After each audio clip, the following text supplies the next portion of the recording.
Hello everyone, welcome back to my channel. आज हम discuss कर रहे हैं भारतीय नागरिक सुरक्षा संहिता की डेफिनेशन क्लॉज में बहुत ही महत्वपूर्ण शब्द बेलेबल ऑफेंस और नॉन बेलेबल ऑफेंस। देखिए, चाहे आप लॉ स्टूडेंट हो, चाहे आपको एडवोकेट बनना हो, चाहे आप जज बनना चाहते हो, किसी भी परिस्थिति में आपको कौन से अपराध जमानती हैं और कौन से अपराध अजमानती हैं, इसके बारे में डिफ्रेंशिएशन करना और उनके बारे में पता होना चाहिए। चलिए हम इस डेफिनेशन को डिस्कस करते हैं। तो आपके स्क्रीन पे दिखाई दे रहा होगा। पहली बात तो देखिए, आप चाहे पीसीजे के लिए तो यूपी की वैकेंसी भी आ रही है, या एआईबी एग्जाम जो ऑल इंडिया बार का एग्जाम आने वाला है, इसके लिए अपेयर होना चाह रहे हैं, तो पहली चीज तो आपको ये पता होना चाहिए, क्योंकि ध्यान रखिए 1 जुलाई 2024 से पहले इंडिया में, भारत में सीआरपीसी लागू होती थी। अब भारतीय नागरिक सुरक्षा संहिता लागू होती है उसके स्थान पर। तो पहले किस सेक्शन में आपके बेलेबल नॉन बेलेबल के बारे में बात की गई थी? वो सेक्शन था सीआरपी से सेक्शन 2A।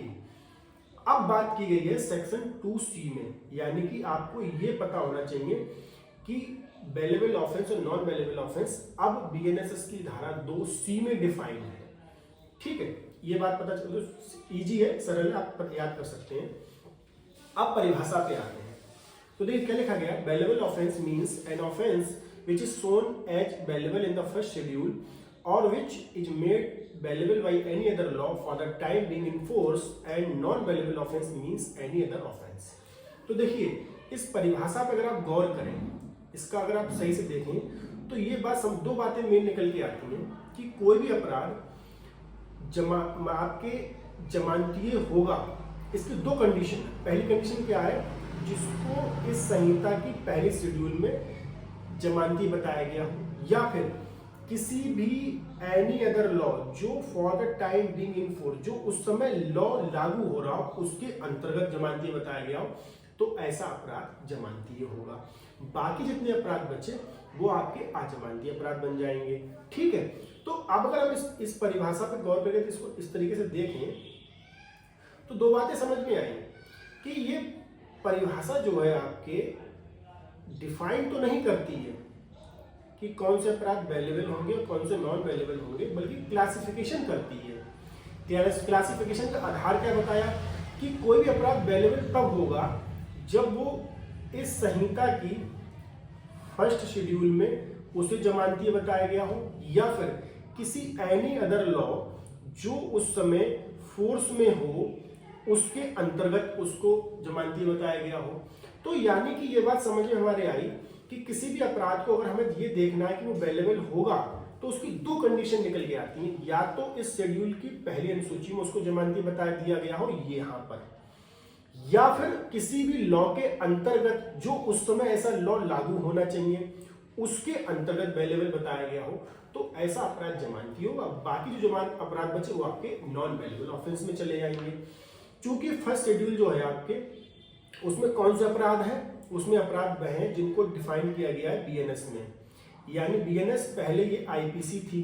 ठीक है, तो अब अगर हम देखें कि कोई सा अपराध जमानती है, तो अगर हम इस अनुसूची पे गौर करें तो एक चीज निकल के आती है। वो चीज क्या निकल के आती है, कौन सी, जो फर्स्ट शेड्यूल, इस संहिता की फर्स्ट शेड्यूल है, उस पर अगर हम गौर करें तो ये पाते हैं सामान्यता कि जिन अपराधों में एक नियम है पनिशमेंट का, पनिशमेंट यानी कि दंड, इसका एक नियम है कि जिन अपराधों में 3 ईयर यानी 3 वर्ष प्लस या फिर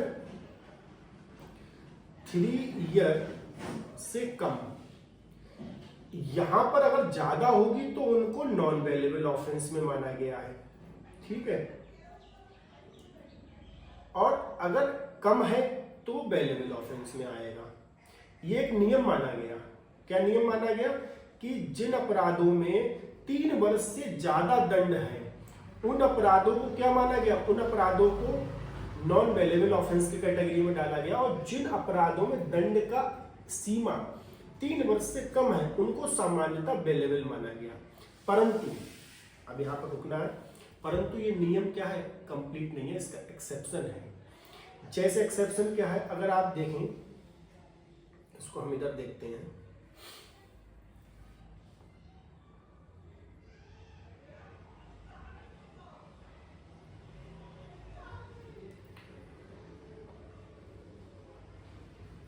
इसको यहाँ पे देखें, ठीक है, देखिए अगर इसमें आप यहाँ पे देखें तो 342 आप देखिए, ठीक है, 342 में क्या लिखा गया है, 342 और 341 में आप देखें तो यहाँ पे क्या लिखा गया, देखो ये बात अगर आप देखें जहाँ पर ये लिखा गया इम्प्रीजमेंट फॉर लाइफ ऑफ और imprisonment for 7 years and fine, लेकिन ऐसा ऑफेंस क्या बनाया गया, बेलेबल बनाया गया है। और रूल हम क्या पढ़ रहे हैं, जहां 3 वर्ष से अधिक होगा वहां नॉन बेलेबल होगा और 3 वर्ष से कम होगा बेलेबल होगा। लेकिन सुप्रीम कोर्ट भी इस मत से राजी नहीं था। उन्होंने कहा कि ना, ये कहीं आपके ऑफेंसेस डिफरेंशिएट करता है, इसका एक्सेप्शन है।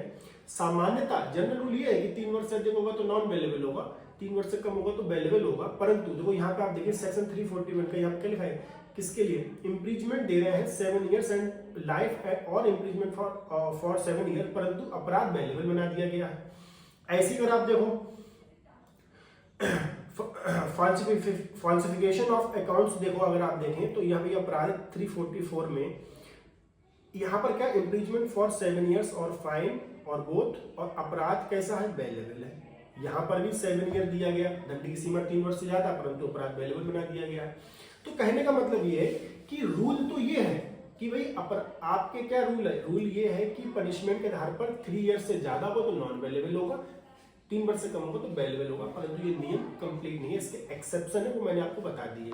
एक्सेप्शन यानी कि अगर आप, वैसे तो बहुत सेक्शन होंगे, लेकिन अगर आप मोटा मोटा देखें तो उसे मैंने मान लो हमने 342 देख लिया, 344 देख लिया, ठीक है। आप चाहे तो सेक्शन 106 देख सकते हैं, वहां पर ही 5 वर्ष से अधिक है और भी वो बेलेबल ऑफेंस है, ठीक है, जो नेग्लिजेंस के द्वारा एक्ट जो पनिशमेंट बनाया गया है, ठीक है। तो ऐसे सेक्शंस कुछ है वो आप नोट डाउन कर सकते हैं। बेसिकली बताने का मतलब आपको ये था कि दंड के सिद्धांत के आधार पर सामान्यतः हम रूल, जनरल रूल क्या है, जनरल रूल ये है, जनरल रूल ये है कि 3 वर्ष से अधिक है तो नॉन बेलेबल और 3 वर्ष से कम है तो वो बेलेबल, ये जनरल रूल है। लेकिन एक्सेप्शन भी है, इसके एक्सेप्शन मैंने भी डिस्कस कर लिए थे, ठीक है। चलिए अब आगे बढ़ते हैं। अब आगे ये बढ़ते हैं कि भाई ये तो समझ लिया हमने दंड के दर, अब हमें एक बात और समझनी है। लोग कहते हैं जमानते पर जमानत मिल ही जाएगी, ऐसा नहीं है। अब यहाँ पे डिफरेंशिएशन क्या है, यहाँ पे डिफरेंशिएशन ये है, जमानतीय अपराध में अगर किसी व्यक्ति को, पर्सन को अरेस्ट किया जाता है, ध्यान रखिएगा, बेलेबल ऑफेंस में अरेस्ट किया जाता है तो वो अपनी बेल को एज अ राइट, अधिकार के रूप में मांग सकता है। बात समझ में आई आपके? एज अ राइट वो अपनी बेल को कोर्ट से मांग सकता है, ठीक है। लेकिन ऐसा नहीं है कि नॉन बेलेबल ऑफेंस में जमानत दी ही नहीं जाएगी, जमानत वहां भी दी जाएगी, परंतु नॉन बेलेबल ऑफेंस में आप एज अ राइट आप क्लेम नहीं कर सकते हो। ये चीज यानी कि आपको जमानत दी जाए या ना दी जाए, इसके लिए कोर्ट जो है आपके एक पॉइंट पे पहुंचेगा, यानी कि वो अपने उसके विवेक की वस्तु बनेगी, यानी कि एक तरीके से वो अपना जुडिशियल माइंड एप्लीकेबल करेगा, मामले के फैक्ट्स देखेगा, ये देखेगा क्या आप, अगर आपको बेल दे दी जाती है तो आप क्या मामले से रिलेटेड किसी भी एविडेंस से, किसी भी विटनेस से कहीं आप छेड़छाड़ नहीं करोगे, कोई मतलब कोई दबाव तो नहीं बनाओगे, यानी कि आपको अगर हम छोड़ दें तो उस मामले के ट्रायल पे कोई नेगेटिव इम्पैक्ट नहीं पड़ेगा, तब आपको बेल नॉन बेलेबल ऑफेंस में भी मिल जाती है। ये रूल नहीं है कि बेल सिर्फ बेलेबल ऑफेंस में मिलेगी, बेल जो है नॉन बेलेबल ऑफेंस में भी मिलती है, उस पर हम अलग वीडियो बनाएंगे, ठीक है। तो यानी एक बात समझ में आई कि बेलेबल ऑफेंस में बेल एज अ राइट मांग सकते हो, क्लेम कर सकते हो कोर्ट से, लेकिन नॉन बेलेबल ऑफेंस में एज अ राइट क्लेम नहीं कर सकते हो। आप नॉन बेलेबल ऑफेंस में एज अ राइट क्लेम नहीं कर सकते हो, परंतु कोर्ट अपना माइंड लगाकर चाहे तो कोर्ट आपको बेल नॉन बेलेबल ऑफेंस में दे सकता है। ये न्यायालय के माइंड पे एप्लीकेबल होगा, ये बात आपको समझ में आ गई। चलिए अब अगली बात समझ लेते हैं। अगली बात ये है, एक केस आप यहाँ पर ध्यान रखिएगा, बहुत फेमस केस है, ये प्री के लिए बहुत इंपॉर्टेंट है, जरूर आपको नोट डाउन रहना चाहिए, याद भी रहना चाहिए। Motiram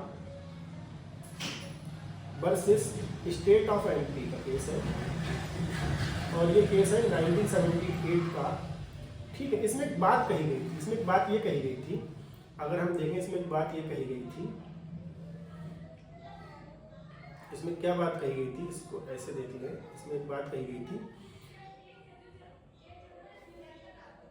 bell is a rule and jail is an exception. यानी आप देखें तो दो बातें महत्वपूर्ण हैं।